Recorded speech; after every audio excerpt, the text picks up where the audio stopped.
फिर गाइज यहाँ पे हम लोग आ गए थे नानी के घर पे, तो ब्रश वगैरह करना था। तो कियारा को ऐसा था कि मुझे बाहर ही ब्रश करना है, अंदर नहीं करना। तो मैंने सोचा चलो इस तरीके से करा देते हैं। और आजू बाजू के ये ज़रा नज़ारा आप देख लीजिए, सब घर है।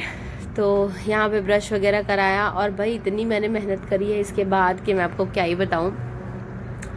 मतलब बहुत ज़्यादा वो हुआ था, और ठंड तो इतनी है कि क्या ही बताएं। मतलब एकदम कियारा को देखो आप, ग्लव्स वगैरह पहना के सब रेडी कर दिया था हमने, क्योंकि ठंड बहुत ज़्यादा है। इनर्स वगैरह सब मैंने पहना हुआ था, तो भी वहाँ पे नानी जी बोल रही थी कि इसको क्यों कपड़े कम पहनाए हैं, क्यों कपड़े कम पहनाए हैं। तो वो एक चीज़ हो जाती है। और आप घर देखो, मतलब थोड़ा सा ना कॉम्पैक्ट है जगह, यहाँ पे गाड़ी वगैरह पार्क करने के लिए थोड़ी सी दिक्कत है, पर अच्छा है। तो यहाँ पे चाची जी आ रही थी कुछ कुछ कहने के लिए कि ये कर दो वो कर दो, ऐसा कुछ पता नहीं, कुछ कुछ तो बोल रही थी। फिर यहाँ पे भाई आप देखो कि जो मैंने मेहनत करी है, मैंने पूरे कपड़े धोए हैं भाई। 3 दिन के कपड़े पड़े हुए थे हमारे, और संगम में जो हमने नहाए वहाए थे सब कपड़े ऐसे ही पड़े हुए थे। और इतना ज़्यादा क्लाउड वेदर था कि साफ़ करने का कुछ मीनिंग तो था नहीं, पर मुझे ऐसा था कि एक दिन रुक रहे हैं तो थोड़ा सा मैं रख देती हूँ ताकि कपड़े हल्के से सूख जाए। फिर मैं मेरे घर पे जाऊँगी तो धूप में डाल दूँगी तो सूख जाएगा। तो इस वजह से भाई, और यहाँ पे देखो हैंडपम्प से इस तरीके से पानी निकाल के फिर कपड़े धोने होते हैं। गलती मेरी हो गई थी, मुझे मेरे घर पे धो लेना चाहिए था। मेरे घर पे सब यानी पानी वानी का वैसा है कि दिक्कत नहीं है आपको हैंडपम्प वगैरह का, लेकिन ठीक है मैंने यहाँ पे भी कर लिया। और कमर की जो मेरे वाट लग गई, बिकॉज 2 टब कपड़े मैंने मिक्स करके धोए थे। बिकॉज आपको पता है यार, बच्चा है हमारे साथ तो कपड़े ज़्यादा हो जाते हैं। और यहाँ पे हम लोग गाँव एक्सप्लोर करने आए थे, तो प्रतीक इन लोग से मांग के ही नेल कट करने लगे थे भाई। बहुत फनी लगा था मुझे तो। उसके बाद ये अब गांव का मैंने थोड़ा बहुत शूट कर लिया सब, और ये बच्चे सब आ गए थे इकट्ठा होके कि भाई क्या ही कर रहे हो आप लोग, क्योंकि शूट कर रहे थे हम लोग। फिर उसके बाद हम लोग वहाँ से निकल गए, और हम कहाँ जा रहे हैं वो आपको आगे पता चलेगा। हम इस बार बहुत ज़्यादा चीज़ें जो हैं वो एक्सप्लोर किए हैं एक ही साथ में, बहुत कम टाइम में हमने बहुत जगह घूम लिया।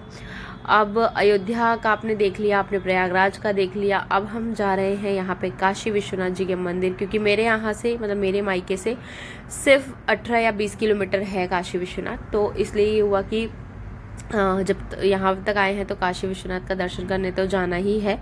और बीच में आप देखो गाड़ी हो गई थी पंचर, इन द सेंस वो कुछ खिल्ले वगैरह जो आते हैं वो धंस गए थे, तो इन्होंने उसको ठीक कराया। और यहाँ पे ना यार मतलब जो ऐसे रहते हैं पंचर वंचर बनाने वाले, उन लोग ने बहुत अच्छे से बना दिया और बहुत कम प्राइस में बना दिया। मतलब हमारे यहाँ उसका 3 गुना लेते हैं यहाँ पे, यानी गुजरात मुंबई में। वहाँ पे काफ़ी सस्ता है चीज़ें। तो उसके बाद फिर हम निकल गए पंचर वगैरह बनवा के। एंड ये देखो हम लोग जा रहे थे गोदौलिया चौराहा, in the sense Dashashwamedh Ghat, 80 घाट, दशाश्वमेध घाट वहीं पे सब आजू बाजू में ही है। पर आपको गाड़ी जो है वो अपनी 3 किलोमीटर पहले ही पार्क कर देनी देती है। उसके बाद आप चल चल के जाओ, या तो फिर आप पैर वाली जो रिक्शा आती है, या तो फिर टोटो जो आती है इलेक्ट्रिक रिक्शा, वो सारी चीज़ें लेके जाओ। गाड़ी अंदर अलाउड नहीं है, बिकॉज पब्लिक इतना है तो गाड़ी चलेगी कि लोग चलेंगे। तो हमने गाड़ी पार्क करी, आप देखना। और यार बनारस जो सुकून है ना यार, लोग कहते हैं ना, पता नहीं मुझे तो, मेरा तो वहीं पे सब कुछ पली हूँ बड़ी हूँ, तो मुझे एक अलग ही वहाँ से अटैचमेंट है। मैं आपको बताऊँ, मुझे आज के डेट में भी ऐसा है कि अगर मेरा घर वहाँ पे मुझे कोई दे देना कि जाके रहो, तो मैं कभी जीवन में कभी कहीं ना जाऊँ, सिर्फ मुझे बनारस ही रहना है।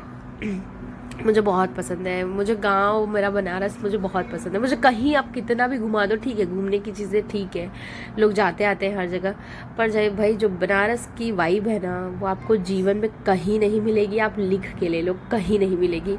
फिर यहाँ पे हम रिक्शा किए और हम लोग बैठ गए।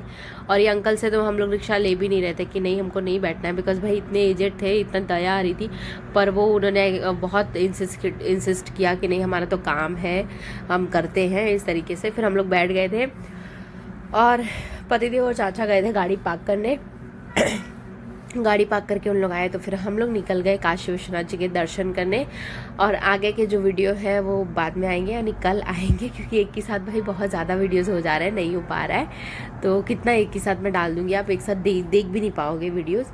तो इस वजह से थोड़े थोड़े मैं डाल रही हूँ वीडियोज़, क्योंकि 10 दिन के हैं तो बट ऑब्वियस थोड़ा सा टाइम तो लगेगा वीडियोज़ अपलोड करने में। फिर वहाँ से देखो ये अंकल बेचारे इतने बूढ़े थे, पर बहुत इन्होंने इंसिस्ट किया कि हमारा काम है और आप लोगों से ज़्यादा हेल्दी लोगों को हम बिठा के यानी इस तरीके से लेके जाते हैं।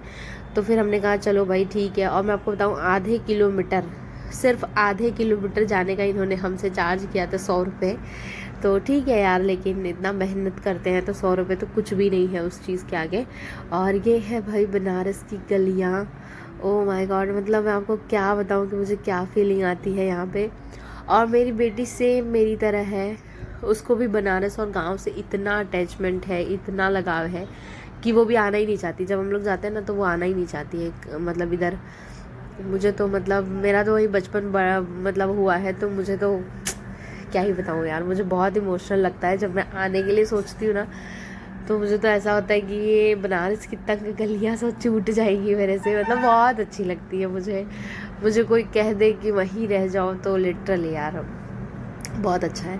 और भाई इतना डेवलप कर दिया है ना अब तो। जब हम पहले रहते थे ना, जब मैं छोटी थी, कुछ भी नहीं था। हाँ शोरूम्स वगैरह थे लेकिन इतना डेवलप नहीं था। अभी तो भाई इतना डेवलप किया है कि मतलब आपकी देख के ना आंखें जो है वो चकाचौंध हो जाएगी। और क्या रखा यहाँ एक्शन देखो, सब एक्शन किए जा रही थी, बहुत इन्जॉय किए हमने।